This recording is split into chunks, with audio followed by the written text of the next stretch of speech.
नमस्कार, मैं हूं राज और आप देख रहे हैं प्योर पॉलिटिक्स। तो जंतर मंतर पे ये सोनम वांगचुक, अभिजीत दीपके और ये सारे कॉकरोच वहां पे जो ड्रामा कर रहे हैं वो अब उनको बहुत महंगा पड़ने वाला है, क्योंकि दिल्ली हाई कोर्ट ने सरकार को ये कह दिया है कि भाई ये जो सोनम वांगचुक वहां पे जो कुछ कर रहे हैं वो ठीक नहीं है, और वो जिस तरह से ये अनशन कर रहे हैं, उनके पास एक पिटीशन गया था कि भाई उनकी तबीयत बड़ी खराब है और सरकार को जरूरी कदम उठाने चाहिए।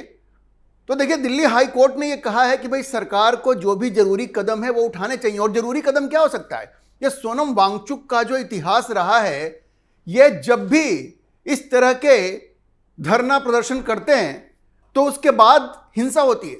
2025 में जब वो लेह में इसी तरह का प्रदर्शन कर रहे थे, उसके बाद हिंसा और आगजनी की घटना हुई, भारतीय जनता पार्टी का दफ्तर जला दिया गया और उसके बाद जो हिंसा हुई उसमें कम से कम 4 लोग मारे गए और तकरीबन 70 से लेकर 100 के बीच में लोग वहां पे घायल हुए, जिसमें कि सुरक्षा बल भी थे। तो सोनम वांगचुक का ये इतिहास है, वो जब भी इस तरह का ड्रामा करते हैं तो उसकी परिणति हिंसा में होती है।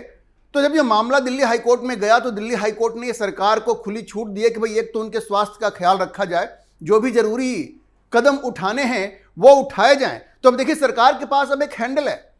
सरकार सोनम वांगचुक को वहां से जबरदस्ती हटा सकती है, उनकी गिरफ्तारी भी हो सकती है, क्योंकि और दूसरा कोई रास्ता नहीं है जिससे कि सोनम वांगचुक को इस अनशन को रोकने के लिए मजबूर किया जाए, क्योंकि यह व्यक्ति समझने वाला तो है नहीं और कोई मांग नहीं है, इनकी ऐसी कोई मांग ही नहीं है जो कि इतनी बड़ी चीज हो जिसके लिए कि इस तरह का अनशन किया जाए। उनका कहना है, शुरुआत क्या हुई थी आप देखिए, उनका कहना था कि जो शिक्षा मंत्री हैं धर्मेंद्र प्रधान, उनका इस्तीफा होना चाहिए क्योंकि नीट का पेपर जो है वो लीक हो रहा है। देखिए, ऐसी बात को लेकर के और कोई अनशन पे बैठ जाए कि मंत्री का इस्तीफा नहीं होगा तो हम अपनी जान दे देंगे, ये सब ड्रामेबाजी है और कुछ नहीं है।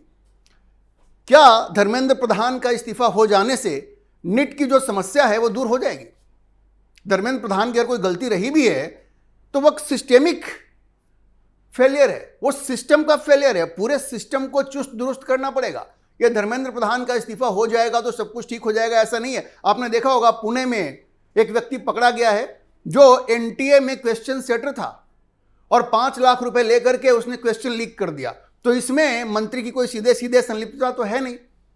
यह पूरा जो फिल्टरिंग का प्रोसेस है उसको ठीक करने की जरूरत है कि किन लोगों को क्वेश्चन सेटिंग में लगाया जा रहा है, कैसे वो लीक हो रहा है, यह बिल्कुल अलग विषय है। और इस बात को लेकर के ये कहना कि भाई हम तो अनशन करेंगे, जान दे देंगे, तो मंशा ये नहीं है, मंशा इनका कुछ और है। और ये सब कुछ इस तरह से प्रायोजित किया गया है। देखिए, अभी 20 तारीख से संसद का सत्र भी शुरू होने वाला है। अब इनकी योजना ये है कि सोनम वांगचुक, अभिजीत दीपके, ये जो कॉकरोच नए नए पैदा हो गए हैं, इनके बारे में आपको विस्तार से बताऊंगा कि इस व्यक्ति का क्या, इनकी क्या मंशा है, मैं आपको विस्तार से बताऊंगा। लेकिन 20 जुलाई से संसद का सत्र शुरू हो रहा है और सोनम वांगचुक की रणनीति यह है कि वो इसी स्थिति में पार्लियामेंट मार्च करेंगे। और सोचिए, जब वो मार्च करेंगे, लोगों की भीड़ जमा होगी। इनकी पूरी योजना हिंसा की है, हिंसा करवाने की है, ऐसा प्रतीत होता है। क्योंकि मैंने जैसे आपको कहा, इनका एक इतिहास है। 2025 में इन्होंने हिंसा करवाया है, जिसमें भारतीय जनता पार्टी के ऑफिस में आगजनी हुई, 4 लोग मारे गए, 60 से लेकर 100 के बीच में यह संख्या है, जिसमें कि वहां लोग घायल हुए। तो एक इतिहास है। शायद सोनम वांगचुक उसी घटना को फिर से दोहराना चाह रहे हैं और इस बार यह काम वो दिल्ली में करना चाह रहे हैं। और देखिए, जिस तरह के लोग ये जंतर मंतर पे आ रहे हैं, आप देखेंगे ये कौन से लोग हैं। ये कौन से लोग हैं? ये या तो रेडिकल इस्लामिस्ट हैं जो बस नाम रहेगा अल्लाह का, ये सारे गाने गा रहे हैं, फैज का नाम रहेगा अल्लाह का, और बाकी लोग कहां जाएंगे भाई? जो बाकी भगवान को जो मानते हैं वो कहां जाएंगे? खैर, या तो रेडिकल इस्लामिस्ट हैं या अर्बन नक्सल्स हैं। ये तमाम जो अर्बन नक्सल्स है वो वहां पे जा रहे हैं। और आप देखिए, गुरुवार को वहां तो अरविंद केजरीवाल भी पहुंच गए। और ये अरविंद केजरीवाल कौन है? ये अभिजीत दीपके का गुरु है। अभिजीत दीपके पहले आम आदमी पार्टी में ही तो हुआ करता था ना। तो अब अरविंद केजरीवाल भी चले गए वहां पे। अरविंद केजरीवाल से पहले बृंदा करात और सीपीएम के जो जनरल सेक्रेटरी हैं एम ए बेबी, तमाम ये सारे लोग, कुणाल कामरा जो कॉमेडियन है, जो हिंदुओं के खिलाफ बयानबाजी करता रहता है, और वहां भी जाकर के उसने हिंदू धर्म के खिलाफ और हिंदू देवी देवताओं के खिलाफ वहां बयानबाजी की है उसने।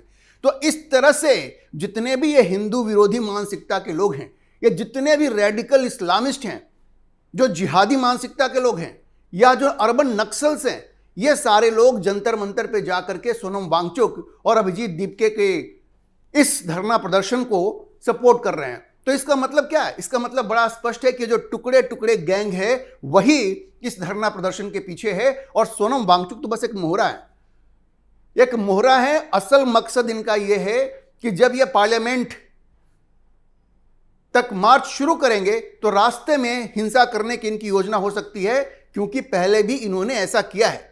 तो देखिए, दिल्ली हाई कोर्ट ने सरकार को जो कहा है कि भाई आप जो भी जरूरी कदम हैं आप उठाएं, उसमें एक संकेत यह भी हो सकता है कि जो ड्रामा चल रहा है ना, ये जो ड्रामा चल रहा है जंतर मंतर पे, उसको जल्द से जल्द रोका जाए, क्योंकि सोनम वांगचुक को तो मोहरा बना दिया अभिजीत दीपके ने। वो खुद समोसा खा रहा है, जलेबी खा रहा है, और अभी कुछ दिन पहले अभिजीत दीपके, ये जो कॉकरोच जनता पार्टी को जिसने स्टैब्लिश किया है, अमेरिका में बैठे बैठे उसे भारत का बड़ा ख्याल आता है। अब अमेरिका में जब उसको ख्याल आया तो कैसे ख्याल आया, ये भी सोचने वाली बात है। एकाएक वहाँ लिबरल आर्ट्स की वो पढ़ाई कर रहा था। ये भी कैसी कैसी पढ़ाइयाँ ये लोग करते हैं पता नहीं। ये चूंकि पैसे वाली फैमिली से आते हैं और पैसा दे करके अमेरिका की यूनिवर्सिटीज़ में जा करके ऐसी पढ़ाई करते हैं, और वहाँ बैठ के उनको भारत की बड़ी चिंता होती है। तो ये लोग अभिजीत दीपके, इनकी पूरी जब आप हिस्ट्री खंगालेंगे तो आपको पता चलेगा कि कैसे अरविंद केजरीवाल के इशारे पर ये नाचते रहे हैं। तो अभी ये जो दिल्ली हाई कोर्ट ने सरकार को कहा है कि आप जरूरी कदम उठाएं, तो सोनम वांगचुक को गिरफ्तार करना ही सबसे बढ़िया कदम होगा, क्योंकि ये व्यक्ति ये चाहता है कि वो पार्लियामेंट मार्च करे 20 तारीख को, रास्ते में हिंसा हो और तब इंटरनेशनल मीडिया इसको उठाए और भारत की एक बार फिर से बदनामी हो। इनकी पूरी रणनीति यही है, ये लोग इसी दिशा में काम कर रहे हैं। अब देखिए, दिल्ली हाई कोर्ट में जो पिटीशन फाइल किया गया था उसमें कहा गया कि भाई सरकार को चाहिए कि इसको हॉस्पिटल में भर्ती कराएं, और जबरदस्ती भी अगर करनी पड़े तो जबरदस्ती करके इनको जो जरूरी न्यूट्रिएंट्स की जरूरत है, विटामिन्स है, मिनरल्स है, जो शरीर में चाहिए वो दिया जाए, नहीं तो ये तो आदमी मर जाएगा, और मर जाएगा तो सोचिए ये देश की कितनी बड़ी बदनामी होगी। इंटरनेशनल मीडिया में ये खबर बनेगी, ये लोग यही तो चाहते हैं। वैसे मैं आपको बताऊं कि सोनम वांगचुक मरने वाला नहीं है, ये इसका ड्रामा ये पहले भी करता रहा है। मैं आपको आज बताऊंगा कि इसका इतिहास क्या है। सोनम वांगचुक एक कांग्रेस नेता के परिवार से आते हैं। इनके पिता कश्मीर में, जम्मू कश्मीर में कांग्रेस के विधायक भी रहे हैं और सरकार में मंत्री भी रहे हैं। ये कोई गैर राजनीतिक व्यक्ति नहीं है। सोनम वांगचुक का एक राजनीतिक परिवार से संबंध है और उनके पिता जम्मू कश्मीर में मंत्री रहे हैं। और देखिए, सोनम वांगचुक ने एक वीडियो जारी किया है, जिस वीडियो में उन्होंने लोगों से आह्वान किया है कि 20 जुलाई को वो सब लोग पहुंचे जंतर मंतर, क्योंकि वहां से वो पार्लियामेंट मार्च करेंगे। तो मंशा, जैसा मैंने आपको कहा, इनकी बड़ी स्पष्ट है कि सड़कों पे लोग बड़ी संख्या में आ जाएं, खास करके जो युवा हैं वो आए और वहां पे ड्रामा हो, हिंसा हो, ये इनकी पूरी योजना है। और जैसा मैंने आपको कहा, ये सारे टुकड़े टुकड़े गैंग के लोग जो हैं वो इसमें शामिल हैं, और ये वहां पे हिंदुओं को अपमानित करने वाली भाषा का प्रयोग किया जा रहा है। बस नाम रहेगा अल्लाह का, ऐसी बातें की जा रही हैं। लोग ये पूछ रहे हैं कि भाई सोनम वांगचुक इस उम्र में अनशन कर रहे हैं, ये अभिजीत दीपके क्या कर रहा है? अभिजीत दीपके क्या कर रहा है? सोनम वांगचुक की उम्र को देखते हुए उनका अनशन तो बंद करवा देना चाहिए। अभिजीत दीपके अभी यंग है, उसको फास्टिंग करनी चाहिए। लेकिन ये व्यक्ति 1-2 घंटे भी भूखा नहीं रह सकता। इसने खुद स्वीकार किया है कि इसको सर में दर्द हो जाती है भूखे रहने से, तो इसको समोसा, जलेबी, हर चीज चाहिए। ये ऐश कर रहा है वहां पे, और सोनम वांगचुक को इसने अनशन पे बिठा दिया। तो आप सोचिए इनकी मंशा क्या है। इनकी मंशा ये है कि सोनम वांगचुक को मोहरा बना करके ये दिल्ली में, दिल्ली की सड़कों पे जितना भी ये अफरा तफरी मचा सकते हैं, हिंसा फैला सकते हैं, वो इनकी पूरी योजना लग रही है। और देखिए, दिल्ली में पहले भी ऐसा होता रहा है।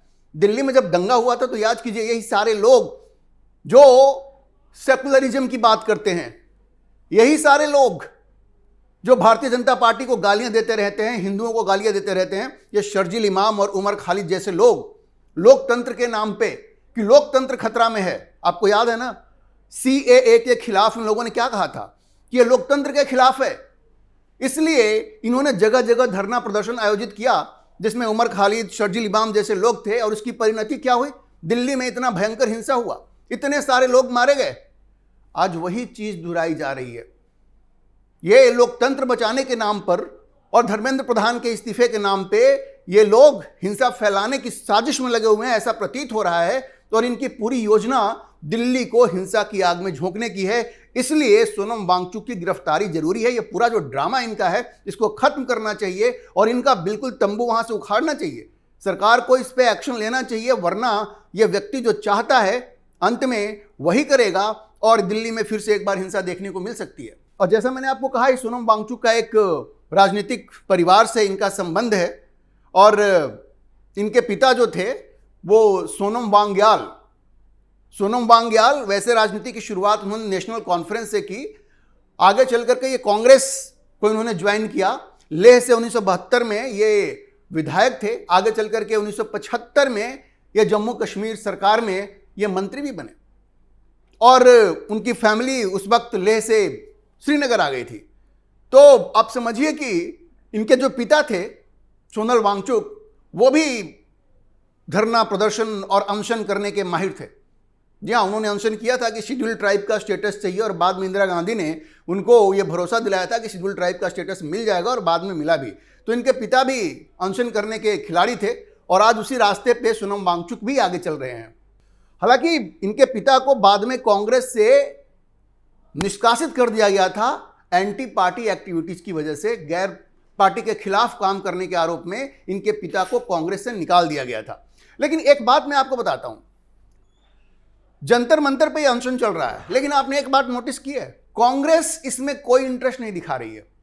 कांग्रेस कोई इंटरेस्ट नहीं दिखा रही है और राहुल गांधी आज तक जंतर मंतर नहीं गए हैं। ये सारे वामपंथी तो वहां चले गए, अरविंद केजरीवाल भी चले गए, लेकिन राहुल गांधी आज तक नहीं गए हैं। जबकि राहुल गांधी भी धर्मेंद्र प्रधान के इस्तीफे की बात कर रहे हैं, नीट का मामला वो भी जोर शोर से उठा रहे हैं। कोटा में जाकर के वो छात्रों से मिले हैं। अभी फिर से 17 तारीख को भी उनका एक कार्यक्रम है नीट के खिलाफ, लेकिन वो जंतर मंतर नहीं जा रहे हैं। इसकी वजह क्या है?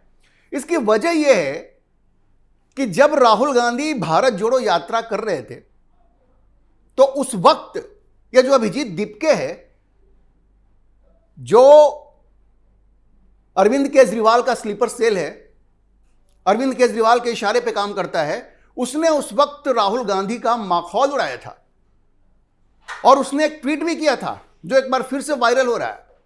तो जब राहुल गांधी भारत जोड़ो यात्रा कर रहे थे तो उस वक्त अभिजीत दीपके से पूछा गया, तो अभिजीत दीपके ने कहा कि भाई ये कुछ नहीं है, ये ट्रैवल वीलॉग है।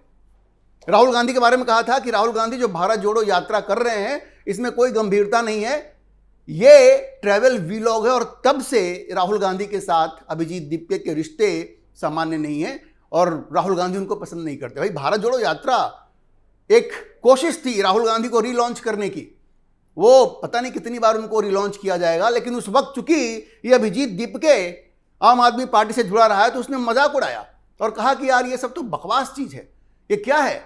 इसने कहा कि भारत जोड़ो यात्रा और कुछ नहीं है, सिर्फ राहुल गांधी का ट्रैवल वीलॉग है, यहां वहां वो जा रहे हैं, इसमें गंभीरता कुछ नहीं है। और तब से राहुल गांधी और अभिजीत दीपके के बीच 36 का आंकड़ा है और इसलिए राहुल गांधी आज तक जंतर मंतर नहीं गए हैं। तो कांग्रेस इस अनशन से, सोनम वांगचुक के इस अनशन से और इस धरना प्रदर्शन से एक दूरी बना करके रखी है। उसको लगता है कि भाई ये आदमी इस लायक नहीं कि इसको सपोर्ट किया जाए। और देखिए कांग्रेस में तो राहुल गांधी की भगवान की स्थिति है ना, ये सब तो भगवान के भक्त हैं सब, ये दूसरों को मोदी भक्त कहते हैं। सारे कांग्रेसी जो हैं उनके लिए तो राहुल गांधी माई बाप है, राहुल गांधी भगवान है, पूरी फैमिली वो भगवान की फैमिली है। तो किसी ने राहुल गांधी के खिलाफ कुछ कह दिया, अब उसको वे कैसे सपोर्ट करेंगे? तो कांग्रेस की दूरी इस वजह से है, इक्के दुक्के जो नेता हैं, शशि थरूर जैसे जो लोग हैं, वो कह देते हैं कि हाँ ठीक है, अच्छा आंदोलन है, सपोर्ट करना चाहिए। लेकिन गांधी फैमिली, मुख्य पार्टी जो तो गांधी फैमिली है ना, गांधी फैमिली इस बात के पक्ष में नहीं है, क्योंकि राहुल गांधी की बखिया उधेड़ दी थी अभिजीत दीपके ने 2022 में भारत जोड़ो यात्रा के दौरान।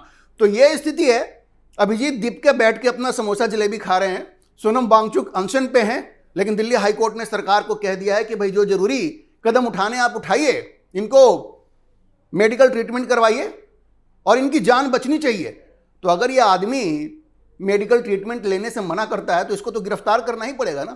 तो दिल्ली हाईकोर्ट ने एक तरह से इशारा कर दिया कि सरकार चाहे तो इसको गिरफ्तार करे, क्योंकि इसकी जान बचानी जरूरी है। वहीं सोनम वांगचुक अपनी जिद पे अड़ा हुआ है कि 20 जुलाई को वो पार्लियामेंट मार्च करेंगे और वो चाहते हैं कि दिल्ली में ये 2020 के दंगे वाली स्थिति पैदा हो।